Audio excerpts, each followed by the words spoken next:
Good afternoon, Wealth Our Way family. It's Friday. Thank God it's Friday, they say. I work the same every day of the week, so Friday is just another day for me, and I'm blessed to have it in my life. Today is Friday, March 19th, 2021. I'm your man, Charles Tank Harris, the host, the founder, the chief visionary officer, all of these various titles of the financial planning and financial literacy platform, Wealth Our Way, where we believe wealth. The motto here is wealth is not only for the wealthy. I'm on location. I had to travel today. I've been up since like 4 some odd time in the morning, traveled down from North Jersey to Columbia, Maryland, on site with a client. And I had to carve out a little bit of time to drop 15 minutes of finance on you guys. I want to thank everyone who is appearing here in the studio audience. And I also want to thank everyone that's going to watch this overnight, over the weekend, or wherever you get your 15 minutes to carve out to get your financial literacy fix.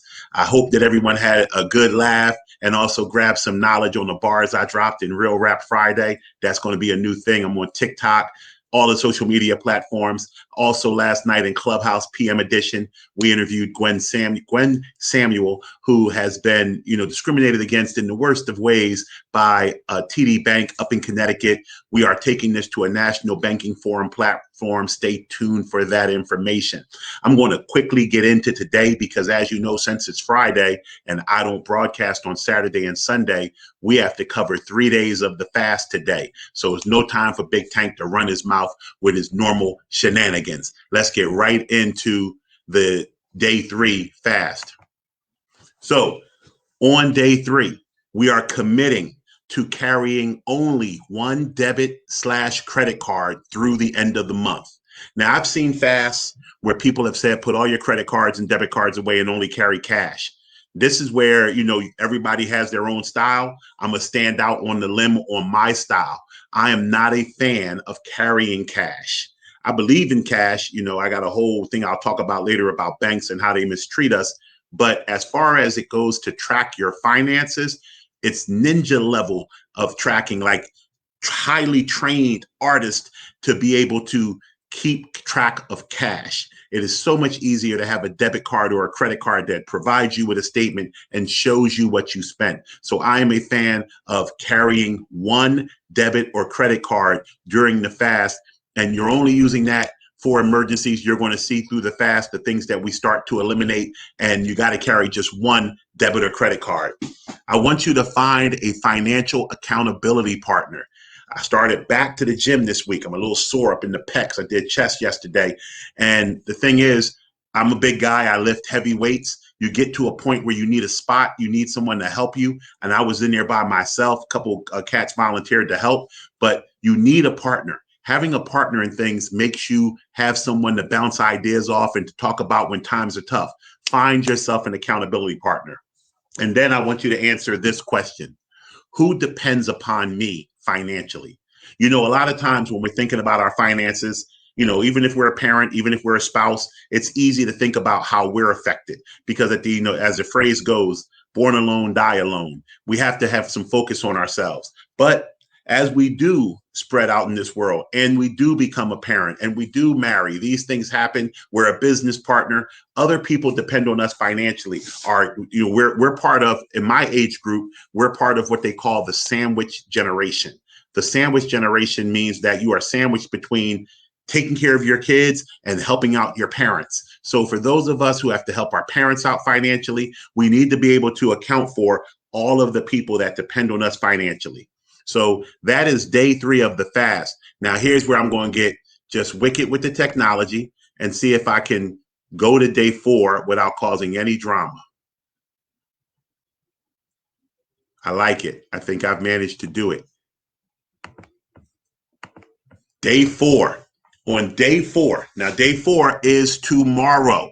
So hopefully everybody wrote down what's for day 3. I will tell you the entire agenda that we've covered so far through the weekend is available on WOW Store on the Wealth Our Way website. So you go to www.wealthourway.com, you jump into the WOW Store, and you will see as a free digital download the agenda for the Financial Fast, you will also see the net worth pledge that you can download. And while you're there, you better buy 5 Major Money Moves and 3 Money Must Do's by your boy Big Tank. You know, my girl and WOW family member, Lindsey Bronner, said it best in her letter. You know, I don't ask you guys for much, but $7.99 for the money that all of y'all better have saved by now. I know I've saved cats $30 here, $100 here, $1,000 here. $7.99 is a small price to pay. I know it sounded cocky the other day when I said I don't need the money. Everybody needs money, but I don't sell the book because I need the money. I am, though, very, very competitive. And now that I'm seeing that they track people's sales and you rank higher if you move some units, I want to rank high. That's who I am. So by all means, get on and get the book. And you can buy it while you're on a fast because it's part of financial literacy. And don't listen to Tamika. So the second thing that happens tomorrow on day 4 is you make a social media post that promotes financial independence. I like for you to tag the WOW Financial Fast, but make a social media post. We talked about today what taking action does for our mind. Talk about financial independence. Let people know that you're about this life. I was talking to somebody the other day about dating, and I said I have a whole process that I tell people. I mentor young men. I tell them when they're dating, do not make your first date something that's going to spend over $20. Go to a park, go to a museum on a free night, go play tennis, do whatever with your first date. Do not be out here spending 50, 60. If you like Big Tank and you like to go to Capitol Grill or other high-end restaurants, $200 on dates. First of all, it's fiscally irresponsible. And if you're dating multiple times a week, it's fiscally damaging. But here's the other thing. And as we're being very much a community now and a society now that's being sensitive to the needs of others, and I got to shout out, this attack on the Asian community, stop it. Stop it right now. If y'all want to mess with somebody, you come see your boy Big Tank, but stop it right now. It's ridiculous. Now let's go back to the broadcast. When you are thinking about being respectful of others, when you're thinking about what somebody else goes through, think about the women who, as a man, you're taking out on a date. And I don't want to be sexist. Maybe women are taking men out on dates as well, first dates, and paying for them.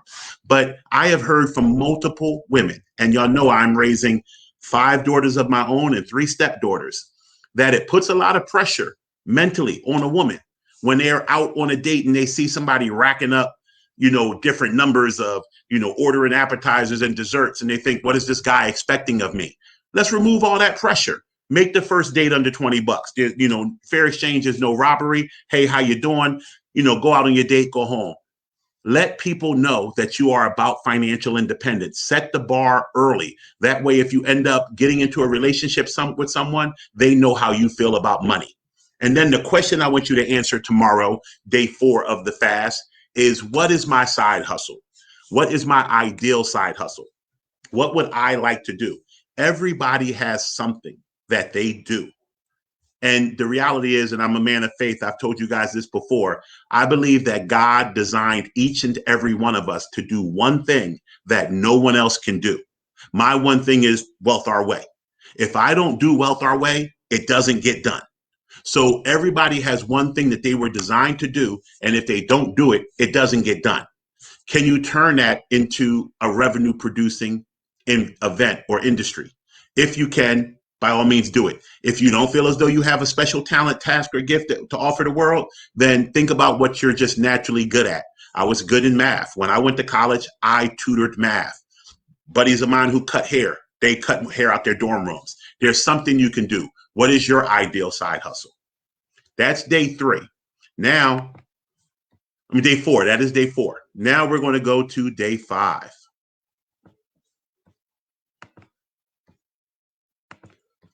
So we all know this past week that President Biden had got through the House and through the House of Representatives and the Senate and signed into action the American Rescue Plan. Most of us know it for the $1,400 stimulus check, and I'm going to talk about stimulus. I might have some time today to talk about it. I probably won't, but I'll talk about stimulus and what it means, really. But this American Rescue Plan, when I tell you, it is, first of all, it's very long. It's very detailed. It's not so much complicated as it is just very intense. You have to very much pay attention. I am a big fan of reading something with Google right next to me. I don't care how smart people say I am. Google is my best friend. I love to just go into Google and ask questions. So I would ask all of you guys to commit to reading the American Rescue Plan and see what is in there for you, because I promise you, there is something in there that will benefit you. It may not be in the form of a direct payment or a direct check, but a lot of these tax breaks are monetizable. And by monetizable, I mean you get a check in your hand. And the amazing thing about some of the tax credits and tax breaks that they're doing right now is you can, in the same tax year that you are, we're in 2021's tax year now, instead of waiting to file your 2021 tax return and get your refund or get money in 2022, they are accelerating these tax credits and tax breaks. So you will be able to monetize them in this calendar year. You have to read the American Rescue Plan.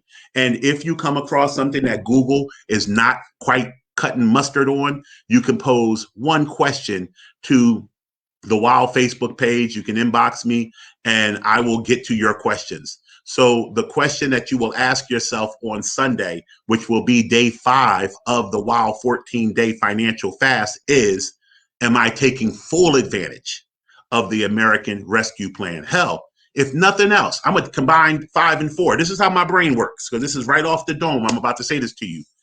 I just told you to find your ideal side hustle. It's become a whole cottage industry. People selling services to help people take advantage of the ARP.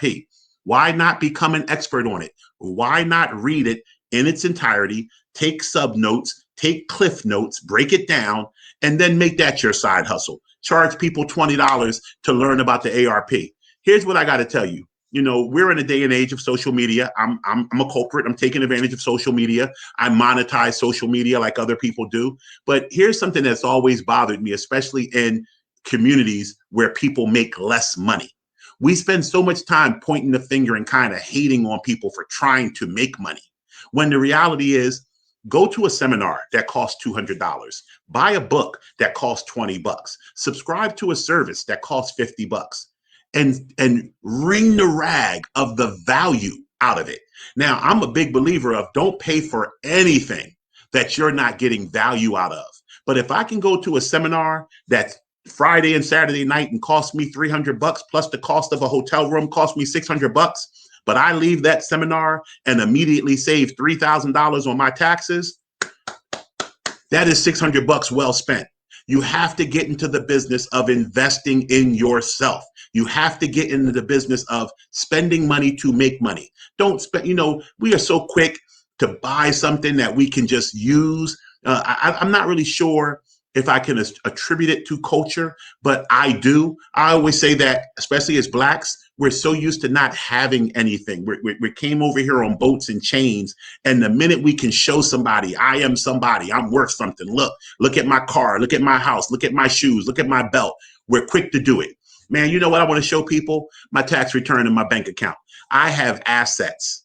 I am smart with my money. That's what you want to show people. A good friend of mine runs a mental health consortium, and their advertisements for their T-shirts are vulnerability, because they're teaching men to open up and be vulnerable. Vulnerability is the new sexy. Here's what I say. Being fiscally responsible is the new sexy. You want to date your boy when he's making that money and saving that money. You don't want to date nobody broke, and vice versa. When you on your way to doing your Oprah, ladies, you get to pick the better men when you got that bread and you got your balance book, your balance sheet checking out properly. So with all that being said, I will be on Clubhouse tonight for the 15 Minutes of Finance PM edition. Last night we had Gwen Samuel on. As I said, we are, for the month of April, for Financial Literacy Month, we are doing something on April 1st. National Banking Consortium. P. Diddy announced on Revolt last night what happened to my cousin-in-law. If y'all don't know, Gwen Samuel is my cousin-in-law. They discriminated against the wrong chick. I'm here to tell you. So with that being said, we covered a lot today. Days 3, 4, and 5. Be here Monday when we jump into day 6. Any information you need, you want to get it off the WOW website, www.wealthourway.com. Get over there, grab 5 major money moves and 3 money must do's. It's the book. Next book is coming out. I'm going to bless y'all with the title next week. And I will see you guys on Monday. You have the best weekend. And remember, wealth is not only for the wealthy. Love you all. Have a great